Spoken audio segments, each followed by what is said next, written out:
आज देश के कई हिस्सों से देवी मां की मूर्ति के विसर्जन के मौके पर पथराव और फायरिंग की खबरें आई।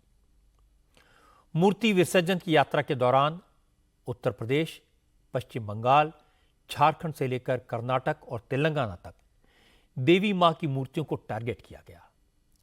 प्रोसेशन निकालने वालों पर हमले किए गए और इसके बाद कई जगह दंगे जैसे हालात बन गए। सबसे दर्दनाक घटना हुई यूपी के बहराइच में। यहां मूर्ति विसर्जन के प्रोसेशन पर फायरिंग हुई। 22 साल के एक नौजवान की मौत हो गई और इसके बाद तो हालात बेकाबू हो गए। नाराज भीड़ ने हर तरफ आग लगा दी। लड़के की डेड बॉडी को रखकर प्रोटेस्ट किया। बहराइच के अलावा उत्तर प्रदेश के महाराजगंज और कौशाम्बी में भी इसी तरह की घटनाएं देखने को मिली। पश्चिम बंगाल के हावड़ा में मूर्ति विसर्जन के दौरान लोगों पर हमला हुआ। झारखंड के गढ़वा में भी पत्थरबाजी की गई। कर्नाटक के बेलगावी में भी देवी के भक्तों पर हमला हुआ। तेलंगाना के सिकंदराबाद में देवी की मूर्ति को तोड़ा गया। मूर्ति विसर्जन के दौरान कई राज्यों से इसी तरह की कम्युनल टेंशन की कई खबरें आई, लेकिन सबसे ज्यादा चर्चा हुई बहराइच में हुए दंगे की।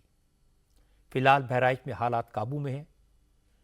रामगोपाल मिश्रा नाम के जिस लड़के की गोली लगने से मौत हुई थी, उसका अंतिम संस्कार हो गया है, लेकिन एहतियातन पूरे इलाके में भारी संख्या में पुलिस फोर्स तैनात है। पूरे इलाके में इंटरनेट को बंद कर दिया गया है। बड़े बड़े पुलिस अफसर बहराइच में डेरा डाले हुए हैं। मुख्यमंत्री योगी आदित्यनाथ ने कहा कि सभी की सुरक्षा की गारंटी है, लेकिन हिंसा में शामिल किसी शख्स को बख्शा नहीं जाएगा। जिन पुलिस अफसरों की लापरवाही से घटना हुई है, उनके खिलाफ भी एक्शन होगा। लेकिन बड़ा सवाल यह कि एक साथ इतने राज्यों में इस तरह की घटनाएं सिर्फ संयोग है या फिर सोची साजी साजिश का नतीजा है। आप इन घटनाओं की डिटेल सुनेंगे तो आपको समझ में आ जाएगा ये सब अचानक नहीं हुआ। शुरुआत करते हैं बहराइच के बवाल से। बहराइच में इस वक्त तनाव है, लेकिन सिचुएशन कंट्रोल में है। दोपहर के बाद किसी तरह की हिंसा की खबर तो नहीं आई है, लेकिन बहराइच में कल शाम से लेकर दोपहर तक जो कुछ हुआ वो भयानक था, डराने वाला है। इस तरह की पत्थरबाजी और फायरिंग का पैटर्न देश के कई इलाकों में एक साथ दिखाई दिया। कई जगहों पर देवी विसर्जन पर हमले हुए। कुछ उदाहरण मैं आपको दिखाता हूं। पश्चिम बंगाल में कम्युनल टेंशन हुई। हावड़ा के श्यामपुर इलाके में पूजा पंडाल को निशाना बनाया गया। पूजा पंडाल में तोड़फोड़ की गई, आगजनी की घटना हुई और हावड़ा की इस घटना के कई वीडियो बीजेपी के नेता शुभेंदु अधिकारी ने जारी किए। इन वीडियोज में आपको साफ साफ दिखेगा कि सैकड़ों लोग सड़क पर हंगामा कर रहे हैं, तोड़फोड़ कर रहे हैं और दुर्गा पूजा के पंडाल को निशाना बना रहे हैं।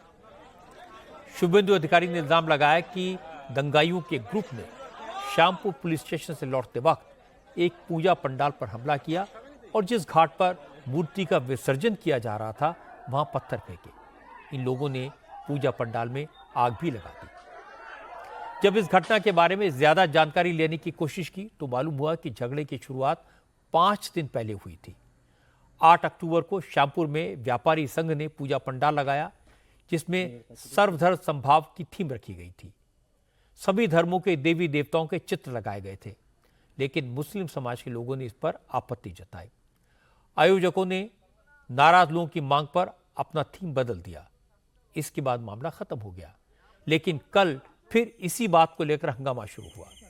मुस्लिम समाज के कुछ लोगों ने पहले श्यामपुर पुलिस स्टेशन पर हमला किया। पुलिस ने हालात को काबू में पाने के लिए लाठीचार्ज किया तो बात बिगड़ गई। आसपास के इलाके में तोड़फोड़ और आगजनी शुरू हो गई और इसके बाद पूजा पंडाल को भी निशाना बनाया गया। अब बात करते हैं एनसीपी के नेता बाबा सिद्दीकी के सनसनीखेज मर्डर केस की। आज पुलिस ने कोर्ट में खुलासा किया कि बाबा सिद्दीकी की हत्या के तार लॉरेंस बिश्नोई गैंग से जुड़ने के सबूत मिले हैं। पुलिस का दावा है कि शूटर्स को बाबा सिद्दीकी के साथ साथ उनके बेटे जीशान सिद्दीकी को भी मारने का ऑर्डर दिया गया था। पुलिस ने इस केस में अब तक कुल 6 अपराधियों को आइडेंटिफाई किया है, जिनमें से 3 पुलिस की गिरफ्त में आ चुके हैं। 2 शार्प शूटर गुरमेल सिंह और धर्मराज कश्यप को तो पुलिस ने मर्डर के कुछ ही घंटों में पकड़ लिया था। आज तीसरे आरोपी प्रवीण लोनकर की गिरफ्तारी पुणे से हुई। आज यह भी साबित हो गया कि धर्मराज कश्यप नाबालिग नहीं है, इसलिए कोर्ट ने प्रवीण लोनकर और धर्मराज कश्यप को 21 अक्टूबर तक के लिए पुलिस रिमांड पर भेज दिया। पुलिस ने रिमांड पेपर्स में इस मर्डर केस को लेकर जो खुलासे किए हैं वो चौंकाने वाले हैं। अब तक की पूछताछ में शार्प शूटर्स ने बताया उन्हें लॉरेंस गैंग की तरफ से सिर्फ टारगेट बताए गए थे। रुकने, रेकी करने से लेकर हथियार तक सब कुछ मुहैया करवाया गया था। हर लड़के की जिम्मेदारी तय थी, अलग अलग रोल था। किसी को यह नहीं मालूम था कि हत्या का ऑर्डर देने वाला कौन था, किसके कहने पर बाबा सिद्दीकी पर हमला हुआ। इन शार्प शूटर्स ने बताया कि उन्हें बाबा सिद्दीकी और उनके बेटे जीशान को खत्म करने का टारगेट दिया गया था। गुरमेल सिंह, धर्मराज कश्यप और प्रवीण लोनकर गिरफ्तार हो चुके हैं। इसके अलावा एक शूटर शिव कुमार गौतम फरार है। शिव कुमार गौतम ने ही बाबा सिद्दीकी पर निशाना लगाकर फायरिंग की थी। पांचवा आरोपी जीशान अख्तर है, वो भी फरार है। जीशान शूटर्स के साथ कोऑर्डिनेशन का काम कर रहा था। छठा आरोपी शुभम लोनकर भी फिलहाल फरार है। शुभम लोनकर और सुबू लोनकर प्रवीण सोनकर का भाई है। इन दोनों ने शूटर्स शिव कुमार और धर्मराज को हायर किया, मुंबई में उनके रहने का इंतजाम किया, हथियार सप्लाई किए। अब पुलिस पकड़े गए तीनों आरोपियों गुरमेल सिंह, धर्मराज कश्यप और प्रवीण लोनकर को आमने सामने बैठाकर पूछताछ करेगी। जिस तरह से सरेआम बड़े आराम से बाबा सिद्दीकी पर गोलियां चलाई गई, उनकी हत्या की गई, वो चौंकाने वाला है, डराने वाला है। बाबा के पास वाई लेवल की सिक्योरिटी थी, लेकिन सिक्योरिटी वाले उसे बचा नहीं पाए, वो तो कहीं नजर भी नहीं आए। बाबा को जान से मारने की धमकी मिली थी, पुलिस को थ्रेट परसेप्शन की जानकारी थी, तो भी हत्यारे आकर पॉइंट ब्लैंक गोली मारकर चले गए। सबसे बड़ी बात है कि 20-22 साल के लड़कों को हायर किया गया। इनमें से ज्यादातर ऐसे हैं जिनका कोई क्रिमिनल बैकग्राउंड नहीं है और वो पहली बार हत्या करके हीरो बन रहे हैं, अपने काले कारनामों को सोशल मीडिया पर पोस्ट कर रहे हैं। ये एक पैटर्न है जो दिल्ली से लेकर मुंबई तक दिखाई दे रहा है। अगर ये काम जेल में बंद लॉरेंस बिश्नोई का है तो और भी चिंता की बात है। एक खतरनाक अपराधी जेल में बैठकर अपना गैंग कैसे चला सकता है? उसने 200 लड़कों को शूटिंग की ट्रेनिंग देकर हत्या करने के लिए तैयार कैसे कर लिया? और पुलिस वाले ही बताते हैं कि लॉरेंस बिश्नोई से ये काम करवाने के लिए, लॉरेंस बिश्नोई जब ये काम करवाता है तो वो 10-20 हज़ार रुपए में लड़कों से ये काम करवा लेता है। ऐसा कैसे हो सकता है? वो जिसको चाहे हायर करे, जिस पर चाहे गोली चलवा दे। हमारी सिक्योरिटी एजेंसीज क्या कर रही हैं? क्या इंटेलिजेंस फेल हो गई है? सवाल सिर्फ बाबा सिद्दीकी का या दिल्ली में जिम के बाहर मारे गए नादिर शाह का नहीं है। सवाल यह है कि दिल्ली और मुंबई जैसे शहरों में खुलेआम गैंग वॉर चल रही है। यूपी, हरियाणा और पंजाब से लड़कों को हायर करके हत्या कराने का कारोबार जारी है। किसी को तो इसका जवाब देना पड़ेगा, किसी को तो अपराध की सांधी पर रोक लगानी पड़ेगी। उत्तर प्रदेश में योगी आदित्यनाथ ने यह करके दिखाया है। उन्होंने अपराधियों के दिलों में खौफ पैदा किया है, माफिया को एलिमिनेट करने का एक मॉडल तैयार किया है। इस मॉडल को बाकी राज्यों में भी लागू करने की जरूरत है। जो भी सरकार ऐसा करेगी, जो भी पुलिस ऐसा करेगी, मुझे विश्वास है उसको पब्लिक का पूरा सपोर्ट मिलेगा। बांग्लादेश में कट्टरपंथी लगातार हिंदुओं पर हमले कर रहे हैं।